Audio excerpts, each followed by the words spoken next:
Hello friend, this is Mukesh from Unacademy. आज हम एक टॉपिक डिस्कस करना चाह रहे हैं जो आपके बीसीसीआई से रिलेटेड है। हेडिंग आप देख ही रहे हो।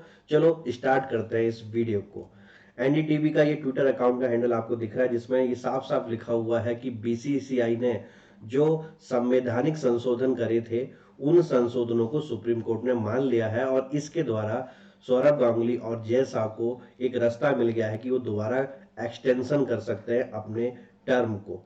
इसको समझने के लिए हमें जो बीसीसीआई का कूलिंग ऑफ का क्राइटेरिया या कॉन्सेप्ट समझना पड़ेगा। ठीक है, फिलहाल अगर हम देखें तो ये दोनों जो सौरभ गांगुली और जय शाह है, इनका जो पहला टेन्योर जो 3 साल का था वो सितंबर में एंड हो रहा है। ठीक है, तो क्या फिर ये दोबारा कंटिन्यू करेंगे? क्योंकि कूलिंग ऑफ पीरियड के अनुसार या कूलिंग ऑफ क्लॉज के अनुसार कोई भी अधिकारी अगर 3 साल तक, ठीक है, एक बार में अपना टेन्योर कंप्लीट करता है तो फिर उसको 3 साल का कूलिंग ऑफ पीरियड मिलता है, यानी 3 साल तक फिर वो बीसीसीआई पे किसी पद पे नहीं रह सकता है। ठीक है, ये किसकी रिकमेंडेशन थी? ये जस्टिस लोधा की रिकमेंडेशन थी, जिसको हम आगे पढ़ेंगे। ठीक है, लेकिन अब सुप्रीम कोर्ट ने कह दिया कि आप फर्दर 3 साल और क्या कर लीजिए, कंटिन्यू कर लीजिए, यानी 3 और 3 = 6। 6 साल आप क्या कर सकते हो, कंटिन्यू कर सकते हो। तो ये जो है क्या है, आपका इशू है जिसको आज हमें एनालाइज करना है। धीरे धीरे इशू बहुत समझ में आएगा आपको, कोई दिक्कत की बात नहीं। आगे बढ़ते हैं, जस्टिस लोधा कमेटी को समझते हैं। सबसे पहले जस्टिस लोधा कमेटी जो है सुप्रीम कोर्ट ऑफ इंडिया के द्वारा अपॉइंट की गई थी 2015 में, और इस कमेटी का जो मेन काम था कि बीसीसीआई की जो गवर्नेंस है उसको कैसे ट्रांसपेरेंट बनाया जाए। ठीक है, इसके लिए जस्टिस लोधा कमेटी क्या करी थी, बैठी थी। ठीक है, जस्टिस लोधा कमेटी से पहले एक कमेटी और बैठी थी जिसका नाम था लोधा कमेटी। और ये लोधा कमेटी क्यों बैठी थी? वो इसलिए बैठी थी क्योंकि 2013 में आईपीएल में जो एक बैटिंग का स्कैंडल हुआ था, ठीक है ना, उसके कारण बैठी थी। और वो स्कैंडल क्या था, जिसको हम कहते हैं आईपीएल स्पॉट फिक्सिंग के नाम से जानते हैं। 2013 का अगर प्रीमियम आईपीएल का प्रीमियम लीग अगर आपको पता होगा, जो पेप्सी के द्वारा ऑर्गेनाइज किया गया था, तो उसमें राजस्थान रॉयल के, किसके, राजस्थान रॉयल के कुछ जो आपके 3 बैट्समैन हैं उन पर आरोप लगा था कि उन्होंने स्पॉट फिक्सिंग करी है। ठीक है ना, और बहुत सारे जनता में भी ये बहुत एकदम रोष आ गया था कि यार ऐसे कैसे हो सकता है कि आईपीएल में भी जो है आपकी स्पॉट फिक्सिंग हो रही है, किस गेंद पे क्या मारना है क्या नहीं करना है। तो यहाँ पे भी सटोरिया क्या है, हावी हो गए। तो इस इशू को देखने के लिए, चेक करने के लिए कि इसमें कौन कौन कल्प्रिट है, उसके लिए कौन बैठी थी? आपकी जस्टिस मुग्दल कमेटी। कौन सी? Justice Mudgal committee. और जब जस्टिस मुग्दल कमेटी के बाद क्या थी, लोधा कमेटी आई थी। ठीक है, थोड़ा आपको क्रोनोलॉजी समझ में आ रही है। 2013 में थी आपकी मुग्दल कमेटी और 2015 में थी जस्टिस लोधा की कमेटी।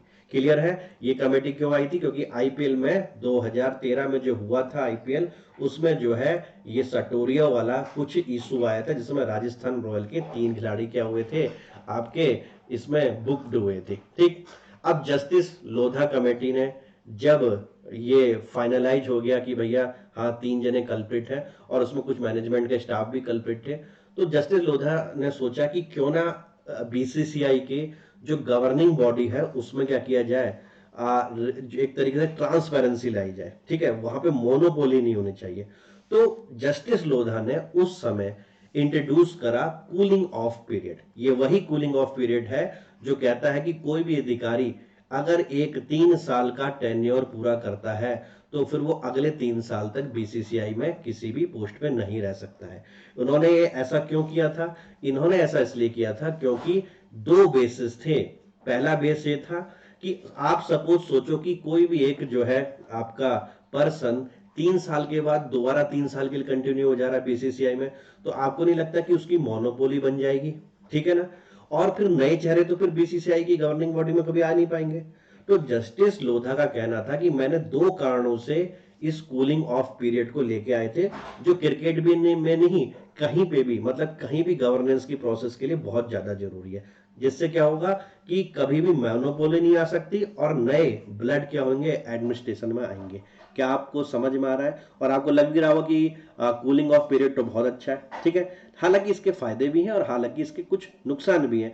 नुकसान ये हो सकता है कि मान लो कोई एक्सपीरियंस जो है आपका क्या कहते हैं पर्सन है, जिसको क्रिकेट के बारे में बहुत ज्यादा पता है, वो क्रिकेट खेला भी है, तो उसकी सर्विस हम 3 साल तक ही क्यों लें, उसकी तो हम और ज्यादा लेना चाहिए जिससे कि हम और अच्छा क्या कर सके, बीसीसीआई को रन कर सके। लेकिन अगर कूलिंग ऑफ पीरियड होगा तो 3 साल के बाद उसको डिसकंटिन्यू करना पड़ेगा और फिर 3 साल बाहर बैठेगा, ठीक है ना। लेकिन उस समय आप समझिए 2015 का टाइम था, ठीक है। तो उस समय जो सिचुएशन थी वो जस्टिस लोधा ने जो रिकमेंडेशन दी थी उसके अनुसार परफेक्ट बैठ रही थी, क्योंकि बीसीसीआई में भी रिफॉर्म की जरूरत थी और मोनोपोली जो है कुछ इंसानों की वहां पे हो चुकी थी। समझ में आया? क्लियर? अब आगे बढ़ते हैं। इसका मतलब क्या हुआ कि कोई भी लॉन्ग टेन्योर अगर किसी का भी होता है तो वो मोनोपोली हो जाती है उस इंसान की, और फिर वो फेवर करने लग जाता है कुछ इंडिविजुअल को, ठीक है। और आपको पता है कि बीसीसीआई की जो टॉप पोस्ट होती हैं वो चाहें तो किसी भी खिलाड़ी की जिंदगी भी बना सकती हैं, ठीक है, और किसी भी खिलाड़ी की जिंदगी बेकार भी कर सकती है। तो ऐसा जस्टिस लोधा को लगता था कि जो जो बार बार चुने जा रहे हैं सेम पोस्ट पे, ठीक है, कहीं ना कहीं वो कुछ खिलाड़ियों को क्या कर सकते हैं, फेवर कर सकते हैं। इसलिए उन्होंने कूलिंग ऑफ का सिद्धांत लेके आए थे। क्या ये बात सबको समझ में आ गई? ये क्लॉज आप डिटेल में समझ गए हो? अगर इस पर कोई भी एमसीक्यू आता है तो बना लोगे, ठीक है। फिर आगे हम बढ़ते हैं। कूलिंग ऑफ कॉन्सेप्ट क्या है? हालांकि मैंने आपको बता दिया है, लेकिन एक बार आप दोबारा पढ़ भी लीजिए कि कूलिंग ऑफ पीरियड का मतलब है कि किसी भी ऑफिशियल को बीसीसीआई के जो है, ठीक है, उनको मैंडेटरी आवश्यक है 3 साल का कूलिंग ऑफ लेना, गैप लेना, अगर वो 3 साल की एक टर्म उन्होंने पूरी कर ली है, ठीक है। फिर मान लो किसी ने 3 साल की टर्म पूरी कर ली, एक टेन्योर हो गया, फिर वो 3 साल का क्या लेगा, गैप लेगा, फिर दोबारा चुन जाए, फिर 3 साल के लिए आ जाए, फिर गैप कर ले। तो ऐसा वो 3 बार कर सकता था, ठीक है ना। क्लियर? मैक्सिमम कितनी बार कर सकता है? 3 बार। और यानी कि 3 बार कर सकता था तो एक बार ये 3 और एक 3 6 और 3 9, यानी 9 बार, 9 साल लगभग लगभग मिल सकता है। लेकिन हर 3 साल के बाद 3 साल का गैप और भी है, ठीक है। तो ये इन्होंने क्या करी थी, कंडीशन बनाई थी। अब क्या हुआ, क्या ये कूलिंग ऑफ कॉन्सेप्ट जो है बीसीसीआई को पसंद आया होगा? ऑब्वियस बात है, बीसीसीआई सामने आई और उन्होंने बोला कि we are going to oppose this clause, हम इसका खंडन करते हैं, ये क्लॉज हमारे हित में नहीं है, ठीक है। अगर कोई डिजर्विंग पर्सनालिटी है, ठीक है, तो वो 3 साल से भी ज्यादा का उसको टेन्योर मिलना चाहिए, और हो सकता है वो बार बार चुन के आ भी जाए तो उसमें कोई बुराई नहीं है, ऐसा बीसीसीआई बोली। और बीसीसीआई ने कोर्ट का दरवाजा खटखटाया। फिर कोर्ट ने 2018 में ये अलाउ भी कर दिया कि ऐसा करिए कि जो बीसीसीआई के जो ऑफिसर्स हैं उनको 2 टर्म दे देते हैं, ठीक है ना। क्लियर? और 2 टर्म मतलब कि 3 3 साल के लिए 2 2 बार वो चुन जाए, कोई दिक्कत नहीं, कूलिंग ऑफ उन पे अप्लाई नहीं होगा, ऐसा उन्होंने क्या बोला, 2018 में बोला, ठीक है। आप यहाँ पे इसे पढ़ भी सकते हैं। वाटर डाउन मतलब कमजोर कर दिया कूलिंग ऑफ को, ठीक है ना। क्लियर? फिर अगर हम इसके बात करें तो recent statement of supreme court जो बुधवार को ही आया है कि बीसीसीआई चाहे तो इस कूलिंग ऑफ क्लॉज को अमेंड कर सकती है। और बीसीसीआई तो इसी को ढूंढ रही थी कि भैया जब मुझे मौका मिले मैं कूलिंग ऑफ क्यों क्या कर दूं, खत्म कर दूं, ठीक। अब इससे क्या है, करंट में अगर आप 2 टॉप पोस्ट देखें हम बीसीसीआई में, तो वो तो भैया सौरभ गांगुली साहब की है और जय शाह साहब की है, एक सेक्रेटरी और एक प्रेसिडेंट है। तो यानी कि अब ये सितंबर के बाद जो अगला चुनाव होगा तो अगर ये भाग लेते हैं उसमें तो ये कंटिन्यू हो जाएंगे, कोई दिक्कत नहीं होगी, कूलिंग ऑफ इन पे अप्लाई नहीं होता, ठीक है। अब तो सुप्रीम कोर्ट की मोहर भी लग गई, ठीक। तो ये सब गवर्नेंस का इशू है। क्लियर? अब इसका मतलब क्या है कि this means that those who have been part of the state association, आपके दिमाग में आ रहा हो कि जो स्टेट एसोसिएशन में, क्योंकि आपको पता है कि राज्यों की भी क्या होती है, आपकी क्रिकेट काउंसिल होती है, उनका क्या, तो उनके लिए इन्होंने साफ बोल दिया कि अगर कोई पर्सन जो स्टेट एसोसिएशन का पार्ट है, जिसने 2 कंसेक्यूटिव 3 3 साल की टर्म क्या कर रखी है, पूरी कर ली है, तो अब उस पे जो है कूलिंग ऑफ वाला नॉर्म नहीं लगेगा। क्यों? क्योंकि वो अब बीसीसीआई में जा सकता है, स्टेट से बीसीसीआई में चले गया, ठीक है ना। क्योंकि तो 3 3 साल के दो जो टर्म थे कूलिंग ऑफ के, अब इस सुप्रीम कोर्ट के स्टेटमेंट के बाद क्या हो गए हैं, खत्म हो गए, अब इसकी जरूरत ही नहीं है, ठीक है ना। अब वो चाहे तो क्या कर सकता है, बीसीसीआई में आके क्या कर सकता है, प्रॉपर इलेक्शन लड़ सकता है, अगर जीत गया तो अपना कंटिन्यू कर लेगा। समझ में आया? और बीसीसीआई में जब आएगा तो कैसे कंटिन्यू करेगा, वो 6 साल की 2 टर्म पूरी कर सकता है, यानी 6 और 6 मैक्सिमम 12 साल आज की तारीख में वो कंटिन्यू रह लेगा। तो सोचो, क्लॉज जो केवल 3 साल की बात कर रहा था और आज हम 12 साल की बात कर रहे हैं। ड्रास्टिकल चेंज देख रहे हो। बीसीसीआई को शुरू से ही यह कूलिंग ऑफ पीरियड बिल्कुल भी पसंद नहीं आया था, ठीक है ना। अब वही देखो 12 साल लिखा हुआ जो मैंने आपको बता दिया कि अगर कोई बीसीसीआई में चाहे तो पहला 6 साल करेगा कंटिन्यू, ठीक है, फिर उसके बाद सेकंड टेन्योर 6 साल की कर देगा बिना किसी रुकावट के, बिना किसी कूलिंग ऑफ। कूलिंग ऑफ का मतलब कि बीसीसीआई पे पद छोड़ के क्या करना, अलग हो जाना, ठीक है। तो वो अलग वाला सिस्टम नहीं रहेगा, 6 और 6 लगातार 12 साल तक कर सकता है, ठीक। अब आप सोच रहे हो सर पिक्चर में जैसा तो आए नहीं, आपने तो थंबनेल वो लगा रखा था, ठीक। वो भी धीरे धीरे आने वाले हैं। एक सुप्रीम कोर्ट ने और स्टेटमेंट दिया है और एक बहुत क्या है प्रभावी स्टेटमेंट रहेगा, इसका इंप्लीकेशन आगे बहुत ज्यादा होने वाला है। ये सुप्रीम कोर्ट ने ग्रांट कर दिया है, ठीक है, एक जो अमेंडमेंट था बीसीसीआई का, कि बीसीसीआई का बच्चों इलेक्शन कौन कौन लड़ सकता है।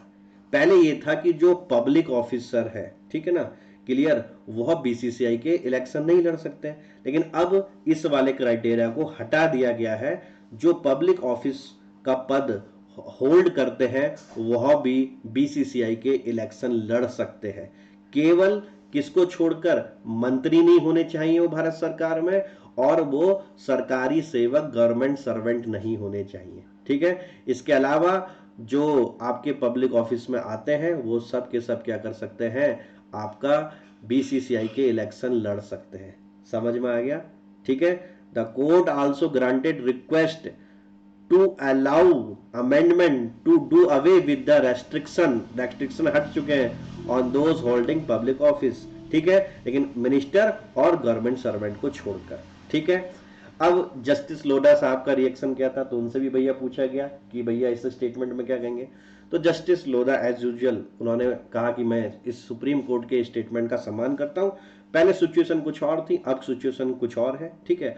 और सुप्रीम कोर्ट ने पूरा सोच के ही ये क्या कर दिया होगा, डिसीजन दिया होगा कि बीसीसीआई को ऐसे 6-6 साल के किसी भी ऑफिसर को जो है टर्म अलाउ कर रहे हैं बिना कूलिंग ऑफ के, ठीक। और उन्होंने बहुत मतलब एक अच्छी बात यह भी कही कि मैंने जो कूलिंग ऑफ पीरियड लेके आया था, ठीक है, ये उस समय का सबसे इंपॉर्टेंट पिलर था गवर्नेंस का, ठीक है। और वो गवर्नेंस का पिलर मैंने बीसीसीआई में भी अप्लाई करा, उसमें क्या दिक्कत है, ठीक है ना, क्लियर। और cooling of period, snow mountain समझ तू ना, बर्फ के पहाड़। अगर मैं आपसे कहूंगा इस बर्फ के पहाड़ को आप क्या करो, फतेह कर लो, तो आप बोलेंगे नहीं, ठीक है। तो यानी कि वो कह रहे थे, वो खुद आज एक्सेप्ट करते हैं कि ये कूलिंग ऑफ पीरियड एक बर्फ के पहाड़ की तरह था जिससे खिलाड़ी जो है पार नहीं कर पाते थे, ठीक है। और बीसीसीआई तो शुरू से कोशिश कर रहा था कि मैं इस कूलिंग ऑफ को चेंज करूं, उसने काफी ट्राई करा, तो वैसा आज 2022 में भी हो गया, तो मेरे लिए कोई नई बात नहीं है। समझ में आया, ठीक है। तो जो एडमिनिस्ट्रेटर है, ठीक है, क्रिकेटर नहीं एडमिनिस्ट्रेटर है, जो बीसीसीआई की टॉप पोस्ट में आना चाहते हैं, वो हमेशा कूलिंग ऑफ क्लॉज को एज ए बर्फ के पहाड़ की तरह देखते थे, और वो हमेशा उनको इससे डिफिकल्टी होती थी, उससे घृणा जैसी होती थी कि यार ये बहुत टफ चीज कर दी, ये तो हमारे कैरियर पे नुकसान पहुंचाएगी, ठीक। तो उन्होंने कहा कि इसमें कोई बड़ी बात नहीं है। बीसीसीआई ने ऐसा 2016 में भी करा था, 18 में भी करा था, और फाइनली 2022 में भी कर दिया, ठीक है। लेकिन उन्होंने फिर जाते जाते एक डायलॉग और ये मारा कि ठीक है पहले 3 था, फिर आपने 6 करा, ठीक है, अब 6-6 के 2 कर दिए यानी कि 12। तो ये 12 ही क्यों, अब कूलिंग ऑफ था तो हटा ही देते कूलिंग ऑफ को, ठीक है ना। अब आप चाहें तो अगर कोई अच्छा इंसान है तो उसको आजीवन रखो, उससे आजीवन उसकी सर्विस लो, ठीक है ना। तो ये 12 साल भी अब क्यों रखा, ऐसा उन्होंने तंज कसा, ठीक है। बाकी कोर्ट के डिसीजन का हम सम्मान करते हैं, इसमें कोई दो राय नहीं है, लेकिन फिर भी हम क्या कर रहे हैं, इस चीज को समझ रहे हैं कि वही जस्टिस लोधा जिन्होंने कूलिंग ऑफ दिया था, आज उनका क्या रिएक्शन है वो मैंने आपको समझाने की कोशिश करी। और मैं ये भी बता रहा हूं आपको कि कूलिंग ऑफ का हटना काफी जो आपके क्रिकेटर्स लॉबी के हैं, जो क्रिकेट लॉबी के हैं, वो इसे वेलकम स्टेप मान रहे हैं, क्योंकि उनके अनुसार इससे क्या होता है, जो आपके एक्सपीरियंस लोग होते हैं उनको ज्यादा चांस है कि वो बीसीसीआई को ज्यादा सर्व कर सके, ठीक है, क्लियर। आगे बढ़ते हैं। अब जय शाह साहब को आप जानते हो कि इस समय सचिव है, सेक्रेटरी है बीसीसीआई के, सेकंड मोस्ट टॉप पोस्ट है, ठीक है, गांगुली साहब के बाद में। अब क्या है, देखो सुप्रीम कोर्ट ने गांगुली साहब को भी और शाह साहब को भी अगर दिया, अलाउ कर दिया कि आप भैया कंटेक्ट कर सकते हैं, मतलब भाग ले सकते हैं इलेक्शन में, और इलेक्शन जो है आपके सितंबर के बाद होने वाले हैं, ठीक। आप बीसीसीआई का कोई भी अध्यक्ष कैसे बनता है कि बाकी की जो स्टेट एसोसिएशन होती है ना, वो जिसको वोट दे दें वो बीसीसीआई का बन जाएगा, ठीक है। और जितनी भी स्टेट एसोसिएशन है ज्यादातर आज की तारीख में जय शाह को सपोर्ट कर रही हैं। और इसका कारण कोई पॉलिटिकल कारण नहीं है, इसका कारण यह भी है कि जय शाह के बहुत ही शार्प एक्यूमेंट आप कह सकते हो कि कोविड के टाइम पे भी उन्होंने बहुत सक्सेसफुल तरीके से आईपीएल का जो टूर्नामेंट करा के अपने एडमिनिस्ट्रेशन का जो परिचय दिया है ना, उससे स्टेट एसोसिएशन काफी खुश है, ठीक है। और ये कहा जा रहा है कि ज्यादातर ज्यादातर जितनी भी है ऑलमोस्ट एक मत से स्टेट एसोसिएशन ये कह रही हैं कि आईपीएल कोविड के टाइम पे भी अगर हुआ है तो वो भी केवल शाह के एफर्ट से हुआ है। अगर ये नहीं होते तो क्या होता, आईपीएल नहीं होता। और इसी आईपीएल ने कई हजारों करोड़ रुपए कमा के बीसीसीआई के खजाने में दी है। इससे बीसीसीआई भी काफी क्या है, इससे इससे क्या है, खुश है कि भैया कोविड के टाइम पे भी हमने एक ह्यूज अर्निंग करी है, ठीक। तो मेरे ख्याल से बीसीसीआई जैसे ही सितंबर के बाद फ्रेश सिलेक्शन करती है, और अगर आज का हम सिनेरियो माने तो ज्यादातर लगभग 90% से भी ज्यादा स्टेट एसोसिएशन जय शाह को समर्थन करने के लिए तैयार है। और जब समर्थन करेंगे तो 100% क्या होगा आपको पता ही है, क्योंकि इन्हीं के वोट पे क्या है डिपेंड करता है हमारा बीसीसीआई का अगला कौन चीफ, ठीक है ना। तो अब मेरे को ये क्वेश्चन मार्क वैसे मैंने रख दिया, फ्यूचर हमने किसी ने देखा नहीं है, लेकिन अभी तक के तो हालात ये हैं, ठीक है। इससे क्लियर हो जा रहा है कि अब आगे क्या है, शायद चीफ चेंज हो सकते हैं, क्योंकि ज्यादातर स्टेट एसोसिएशन क्या कर रही हैं, इनका खुले तौर से समर्थन कर रही हैं, ठीक है। फिर भी मैंने क्वेश्चन मार्क लगा रखा है कि दादा या जय शाह, ठीक है, वो समय पे हम देखेंगे। लेकिन इस पूरे सिनेरियो ने आपने यह तो देखा कि सिचुएशन के अकॉर्डिंग क्या है आपका सारी चीजें बदलती हैं। वही कूलिंग ऑफ पीरियड जो एक टाइम पे बहुत अच्छा गवर्नेंस का एक इंस्ट्रूमेंट कहा जाता था, आज उस कूलिंग ऑफ पीरियड को कैसे हम डाइल्यूट कर रहे हैं, और आज हम 6+6 यानी 12 साल वाले क्राइटेरिया पे आ गए। आई होप आपको ये खबर समझ में आई होगी, ठीक है। और 100% आपको क्या होगा, फायदा होगा इस तरह की न्यूज को देखने से। 20% डिस्काउंट का ऑफर अनअकैडमी पे ऑलरेडी चल रहा है, 16 सितंबर तक ये ऑफर है। आप चाहें तो इसको क्या कर सकते हैं, यूज कर सकते हैं। MKS लाइव मेरा रेफरल कोड है। आप लोग कहते हो सर आपका रेफरल कोड हमें पता नहीं रहता, MKS लाइव रेफरल कोड है। और मैं आपकी दो भ्रांतियां और दूर कर दूं, MKS लाइव यूज करते हो तो इसका मतलब ये नहीं कि आप केवल मुकेश सर की ही क्लास कर पाओगे। रेफरल कोड से क्लास करने का कोई मतलब एक तरीके से मतलब नहीं होता। रेफरल कोड होता है आपके एडमिशन लेने के लिए, ठीक है।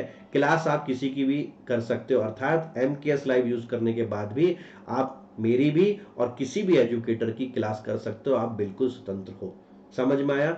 बस आप जो है क्या है, मेरे रेफरल कोड से अनअकैडमी में सब्सक्रिप्शन लिए हो तो मैं एक तरीके से आपका मेंटर बन जाऊंगा। और MKS लाइव रेफरल कोड में भी बहुत सारे डिस्काउंट उतने ही मिलते हैं जितना किसी भी नए जो है स्कीम या प्रोडक्ट के अनुसार मिलता है, ठीक है ना, क्लियर। और हर टीचर अपना अपना अनअकैडमी पे रेफरल कोड रखते हैं, जिनके सहारे जो भी बच्चों के फेवरेट एजुकेटर होते हैं या जिनसे वो प्रभावित होते हैं, वो उनका रेफरल कोड बिंदास यूज करते हैं, ठीक है। तो आप भी चाहें तो MKS live referral code use कर सकते हैं 20% डिस्काउंट पाने के लिए। 16 तारीख तक इसका क्या है, वैलिडिटी है, ठीक। ये अनअकैडमी का लाइट प्लेटफॉर्म है जहाँ टेस्ट सीरीज की तैयारी कराई जाती है। और अनअकैडमी का UPPCS यूट्यूब चैनल और अनअकैडमी का टेलीग्राम चैनल की लिंक नहीं, एक तरीके से आपका नाम दे रखा है, और आप चाहें तो इसे स्कैन करके सीधे आप जो है सब्सक्राइब कर सकते हैं। कमेंट बॉक्स में जरूर बताइएगा कि आज का जो आपका ये वीडियो है इसके बाद आपके क्या व्यू रहे, ठीक है, क्लियर। और व्यू को देखेंगे हम, फिर देखते हैं कि भैया ये कूलिंग ऑफ पीरियड आगे किस तरीके से काम आता है और कौन अगला जो है चीफ बनता है बीसीसीआई का, ठीक।